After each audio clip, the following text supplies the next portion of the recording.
श्रीला जयदेव गोस्वामी कृत श्री गीत गोविंदम। श्री गीत गोविंद की विषय वस्तु। श्री जयदेव गोस्वामी ने कलयुग की मानव प्रकृति को भली भांति समझा था। उन्होंने यह समझा था कि कलयुग के मनुष्य बाह्य आवरण के सौंदर्य को देखकर ही मुग्ध होते हैं। आवरण का सौंदर्य नहीं देखने से अंतर्निहित परम हितकर औषधि की भी अवहेलना करते हैं। इसलिए श्री जयदेव कवि ने वैष्णव उचित सब जीवों के प्रति सदय होकर भवरोग की एकमात्र औषधि रूप एवं अप्राकृत चिंतमय रस का आस्वादन करने के लिए अद्वितीय अवलंबन स्वरूप अप्राकृत परम सुमधुर अपने भावों को आपात मधुर प्राकृत श्रृंगार रस के आवरण में लपेटकर उसे काव्य के रूप में प्रकाशित किया है। पाठकगण अब अच्छी तरह से समझ सकते हैं कि श्रुति में जो रस जीव के स्थिर आनंद के का हेतु निर्दिष्ट हुआ है, श्री गीत गोविंद उसी अप्राकृत सुमधुर रस का काव्य है। प्राकृत श्रृंगार रस का यह काव्य नहीं है, इसलिए यह काव्य होने पर भी अखिल श्रुतियों का सार स्वरूप है। रस तत्वविद कवि कुल तिलक श्री जयदेव गोस्वामी ने कभी श्री कृष्ण के विरह में श्री राधा को उत्कृष्ट अभिमान के द्वारा ईर्ष्यान्वित किया है, कभी निदारुण दुख से अविश्रांत क्रंदन कराया है, कभी श्री राधा के विरह में श्री भगवान को भी अत्यंत व्याकुल कर दिया है। केवल यही नहीं, स्वयं भगवान ब्रजेंद्र नंदन श्याम सुंदर को श्री राधा जी के चरणों को पकड़कर देही पद पल्लव मुदारम ऐसा कहलाया है। इसी में भक्तों को अत्यंत उन्नत भगवत प्रेम और भगवान का चूड़ांत भगवत वात्सल्य प्रकटित हुआ है। यही अखिल श्रुतियों का सार स्वरूप है। श्रुतियों ने कहा है कि वे परमात्मा जिसको चाहते हैं वही उनको प्राप्त होते हैं। नायात्मा प्रवचनेन लभ्यो न मेधिया न बहुना श्रुतेन यमे वैश वृणुते तेन लभ्यस्त्यैष आत्मा विवृणेतु तनुम स्वाम। कट 1-2-23। भगवान श्री कृष्ण आनंद घन मूर्ति हैं। जीव भी सब समय केवल आनंद का ही अनुसंधान कर रहा है, उसे प्राप्त नहीं कर पा रहा है।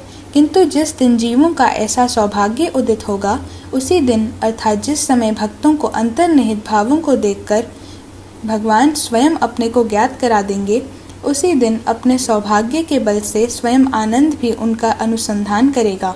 साधक भक्त अपने हृदय में कृष्णाकर्षणी प्रेम भक्ति संचय कर अपने घर में बैठा रहेगा और प्रेम लोलुप होकर आनंदमय श्री कृष्ण उसके निकट जाने के लिए परम व्याकुल हो उठेंगे। अपराधी की भांति अनुनय विनय करेंगे, देही पद पल्लव मुदारम।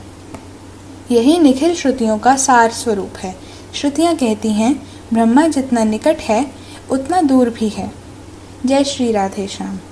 श्री गीत गोविंद के काव्य तत्व की आलोचना।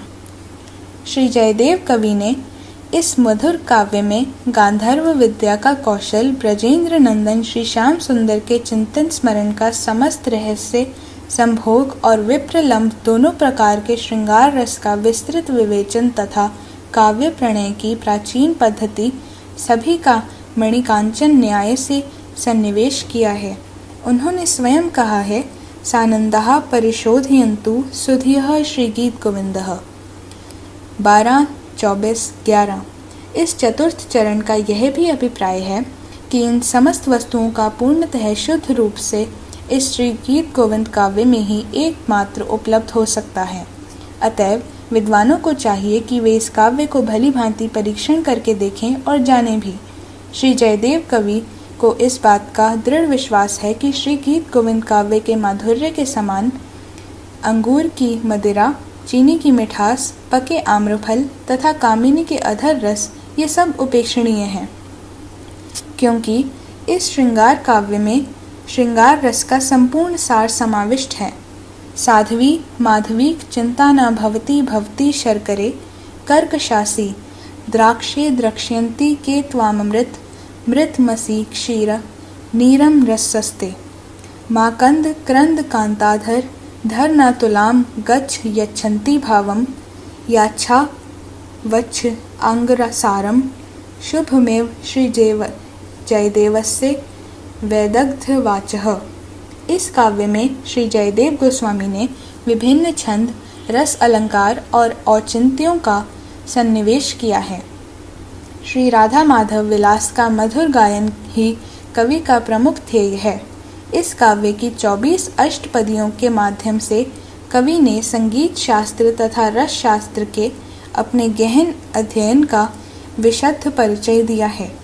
प्रत्येक अष्टपदी के भिन्न भिन्न राग और ताल हैं। लगता है कि श्री राधा माधव के संभोग और वियोग का कवि ने समाधि की स्थिति में साक्षात्कार किया है। जय श्री राधे श्याम। श्री गीत गोविंद में प्रवेश प्रणाली। कविवर श्री जयदेव गोस्वामी ने श्री कृष्ण के साथ श्री राधा के सम्मिलन में एक सखी को मध्यवर्तनी रखा है। सखी के अनुगत हुए बिना तथा उनकी सहायता प्राप्त किए बिना श्री कृष्ण को प्राप्त नहीं किया जा सकता। यही समस्त भगवत शास्त्रों का सिद्धांत है।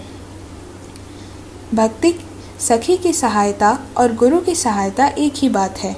गुरु होने के लिए भी सखी भाव अवलंबन करना होता है और श्री कृष्ण को पाने के लिए सखी भावापन सद्गुरु का आश्रय ग्रहण करना होता है। यही अखिल श्रुतियों का सार है। श्रुतियों ने कहा है, तस्मात् गुरुं प्रपद्यते जिज्ञासुः श्रेय उत्तमं शाब्दे परे च निष्णातं ब्रह्मण्य पुण्य पशपाश्रितम। श्रीमद् भागवत 11:3-21। अर्थात ब्रह्म को जानने के लिए ब्रह्मनिष्ठ सद्गुरु का आश्रय करना होता है। नैमिषारण्य नामक पुण्यारण्य में श्री सूत गोस्वामी ने श्रीमद् भागवत का पाठ करते समय श्रीमद् भागवत को ही अखिल श्रुति सार बताया है। श्रीमद् भागवत का सार रासलीला है।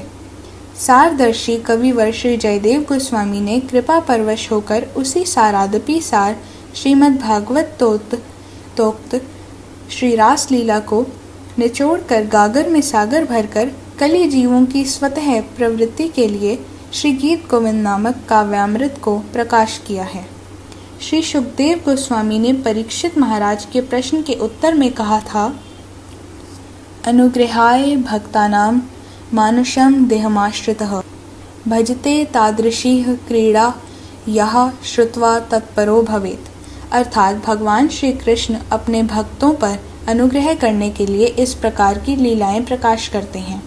श्रृंगार रस प्रिय अभक्त भी इसे सुनकर क्रमशः श्री कृष्ण परायण होंगे। इसके द्वारा यह समझा जा सकता है कि भगवान श्री कृष्ण ने भक्त अभक्त सभी के प्रति कृपावश होकर इस प्रकार श्रृंगार प्रिय लीला को धरणी तल पर प्रकट की है। महर्षि वेद व्यास ने सबके प्रति कृपा परवश होकर उसको लिपिबद्ध किया और परम भक्त श्री सुखदेव गोस्वामी ने भी कृपा परवश होकर ही पृथ्वी पर इसका प्रचार किया है।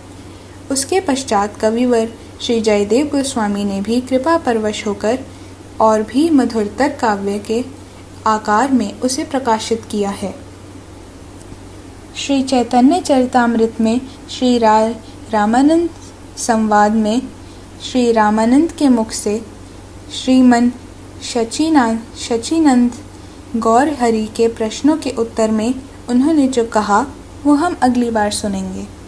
राधे राधे।